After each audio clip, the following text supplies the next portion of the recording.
Ito po sa ano, si Daniela. Ay, Asawa ko po. Daniela. Ito si Isaya, panganay namin. 4 years old. Tapos ito, 3 years old si Brianna. Ngayon po, yun lang. Mukhang sa'yo pupunta to. Salamat po. Buti nga po at ano, nakapasok ako sa inyo, ano, Kalinga Prab sa K-Boys. Hindi ka naman sabi, nagkanto pala yung kalagayan mo, kala ko. Ito nga po yung ano, yung sabi ko minsan pag ano, yung pag, yung nagtatanong sa akin minsan, bakit hindi daw ako nagla-live kasi, ano, minsan, yung internet dito, yung signal, sobrang hina talaga, loading ng loading. Tapos minsan nahihiya din ako ipakita sa mga ano yung bahay namin, yung ganyan. Minsan naggalit na ako, walang, walang camera, ano lang siya, yung black, bakit daw madilim ganyan. Kasi hindi ko po pinapakita talaga sa kanila na ano, yung ganyan yung, ano, yung lugar, yung ano namin dito. Kasi hindi ka rin naman humingi ng tulong sa amin, sa akin, hindi ka nagsasabi. And minsan po nga, yung pag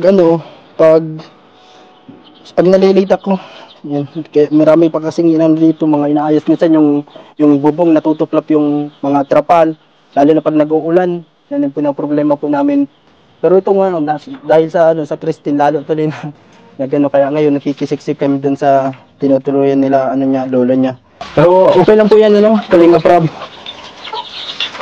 Dahil ngayon meron akong trabaho sa inyo, ano pa din yan, kahit paunti-unti.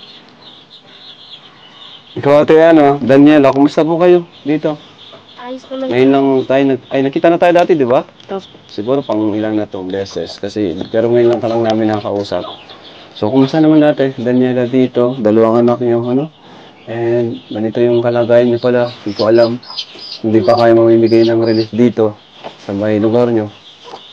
Hindi pa namin mapupuntahan tong bahay niyo. Ayun po, kahit pa paano ay nakakaano po, dahil po nakakasama na sa inyo si Franz. Noon po kasi Nag-aaral po kasi siya, no? trabaho. Saan kayo kinukulang dito dati nung hindi pa siya wala pa siya sa Kalingap, sa K-Boys? Mahirap din po. Kasi po wala siyang trabaho noon. Tapos nag-aaral din po ako. Kaya hindi po siya noon nakakasama sa inyo kasi po siya po ang nag-aalaga dito sa dalawang bata. Ilang taong ka na ngayon? Ito ano po, 20. 20? Hanggang saan yung natapos mo? Senior high lang. Senior high. Tinapos ko lang po. Pero gusto mo sana makapag-aral pa? Sana po. Kung hindi nagkaanak.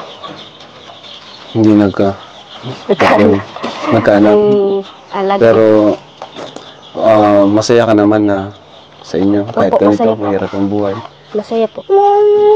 Ano yung nagbibigay sa'yo ng lakas, inspirasyon? Ito pong dalawa kong anak.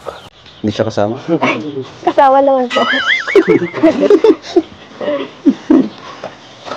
Anong pangarap mo sa inyong pamilya, sa inyong mga anak? Ano po? Maging maayos po. Makapag-aral din po sila soon. Makapagtapos po. Hindi na po magaya sa akin. Ay, grabe naman. Di pa naman huli ang lahat sa'yo. 20 ka pa lang. Pwede ka pang mag-aral. No? Ano bang gusto mo sanang matapos? Ano lang po. Kung saan po ang Kung saan? Pwede. opo, maaabot. Ano yung mensahe mo sa iyong sa iyong anak? Anong gusto mong sabihin sa kanila? Sa iyong pamilya? Paano mo sila pinapalakas? Sa araw-araw, bawat araw, kahirapan, ganitong kalagayan. Ano yung palagi mo sa kanila sinasabi? Magpakatatag lang po. At malalampasan din po itong hirap na ito. Lalo na po kay Franz. Palagi ko pong sinasabi sa kanyang mag-ingat siya palagi. Tapos, Sa kabila pala ng pagiging komedyante ni Franz, no? At tahimik. Ito pala yung nasa likod ng mga yun.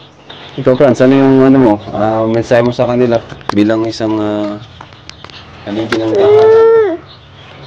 Yun nga po, lagi kong sinasabi yan sa kanila na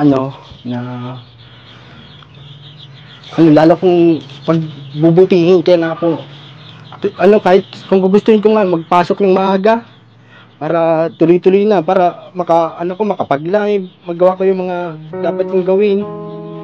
Ano na, walang ibang iniisip. Yun naman sinasabi ko, kahit pag nagba-Bible study tayo, Pastor ER, yung na-share ko yung nararamdaman. Kaya minsan, pag pumapasok ko, minsan nagugulo yung isip ko, minsan kasi naiiwan yung isip ko dito eh. Hindi man dahil sa ayaw ko silang iwan, kundi may mga kailangan. Yung sabi ko po sa inyo na minsan, aalis ako na, ang maiiwan ko lang sa kanila, 100 pesos, ganyan, kasi nagsisimula pa lang ako eh. Wala, talaga, galis kasi ako sa radio, sinakripisyo ko yung passion ko, yung radio, para makasama po sa inyo, maka-focus na ako sa kalingap, then makasama-sama na ako. Talagang binitawan ko yun, parang last chance ko na talaga na sabi ko, kung Parang bahala na, ganun. Oo, talaga nagalis ako sa radio. Yan, tapos yun, nagsama-sama na ako sa inyo. Yan. Mabuti nga sinusuportahan ako ni Daniela. Yan. Buti nga nung pag-chat ko sa iyo na Kalingap Rab, na meron ka bang bakante diyan, baka pwede ako. Tapos yun, tinanggap mo ako sa doon sa sabi mo, pero hindi ko din na-expect na magiging part ako sa sa inyo, sa K-Boys, na makakasama ko sa mga mission nyo, sa K-Boys in Mission, tapos sa iba't iba.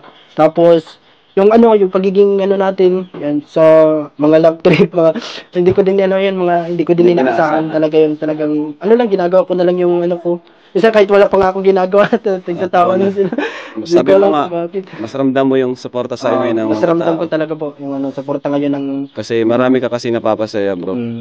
So Daniela, ano yung pakiramdam nung unang nalaman mo na tinanggap ko si Franz na sumama sa K-Boys? Masaya po ako kasi po matagal ko na pong sinasabi sa kanya na na Sumama. magsama ka kila Kuya Rab, kasi baka nandiyan ang para ang break niya, kinabukasan. Tapos yun, nung nalaman mo na nag-chat siya sa akin, sabi ko, sige bro, sama-sama ka sa amin.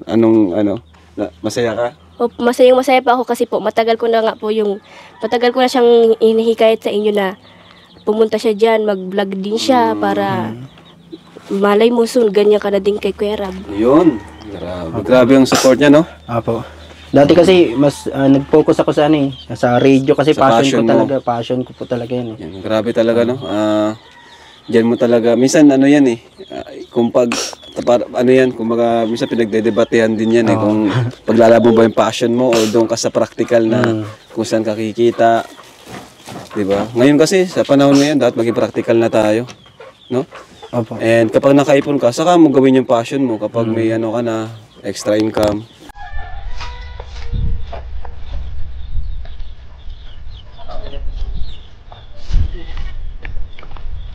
Saan ka nag-live dito bro nung napapanood kita? Dito ako minsan nalive po sa kanina na to. Kasi nagtatawa nga yung mga nanonood. Bakit dito ako nilalanggam na yung pako sa sinasabit ko yung camera ko dito sa mga puno. Nagkakaroon na nga yung background ko dito. Yung background kong pula balinghoy, mga kamuting kahoy. Sweet naman ito. Totong ko. Si Kisaya yan, yung panganay namin si Kisaya. Puro babae. Dalawang babae po. Let's ka, bibiglas ka. Buwan pa, sa kanila. Bibiglas ka sa kanila. Nanila, yun po. Angat po. Pagod sa araw-araw. Ito bro, kaninong yan bro? Dito, bahay. Dito po Kalingap Rab. Dito muna nilipat namin yung yung lola niya, si Mama Susan. Simula nung bata pa lang si Daniela, yan na po nag-aalaga sa kanya si Mama Susan, lola niya. Tapos dito po namin nilagay yung mga ibang gamit, mga nandyan.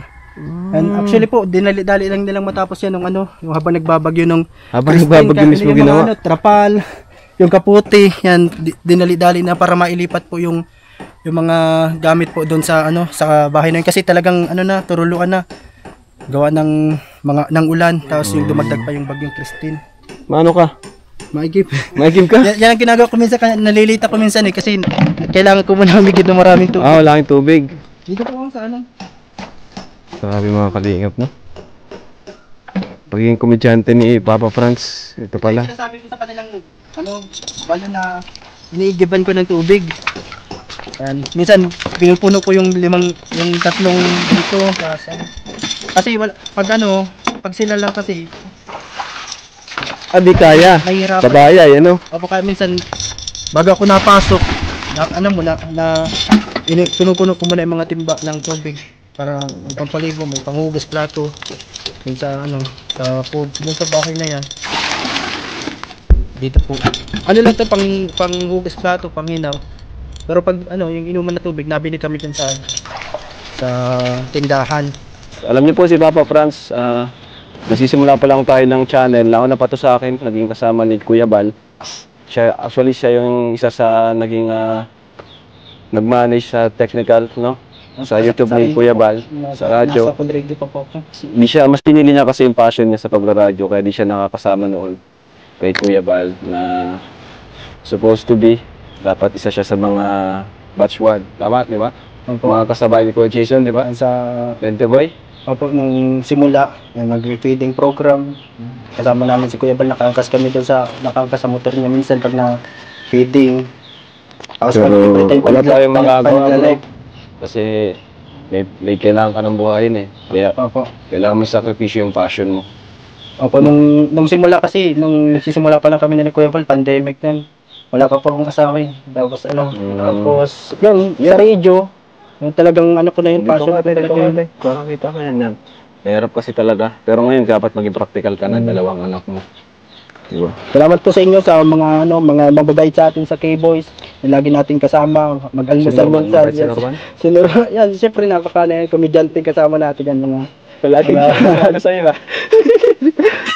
Asa ka na daw? Yan ang lagi natin. Kailangan pa po sabi ko, nandito pa ako sa bahay. Minsan daw, di mo na daw siya pinapansin. Hindi man, ganun ako sa mga hindi man ako magpikoni na So may bibigyan ako sa'yo. Para sa'yo to. Kasi Okay na po Kalinga Prab, Kuya Rab. Kasi binibigyan nyo naman din ako pag sa nasahod. ba naman yun? Ito, tulong ko para sa yung mga anak. Sa asawa mo. No? Nakakaya na po kasi minsan kapag kaya na po. Doon lang yan, oh. Akin na kamay mo. Para sa mga anak, nag-aaral ba sila? Ito po, ngayong pasukan na adikar na siya, itong pangalan namin. 1, Salamat po. 2, 3, 4, 5, 6, 7, 8,000 pesos. Thank you po. Ayos, sige po.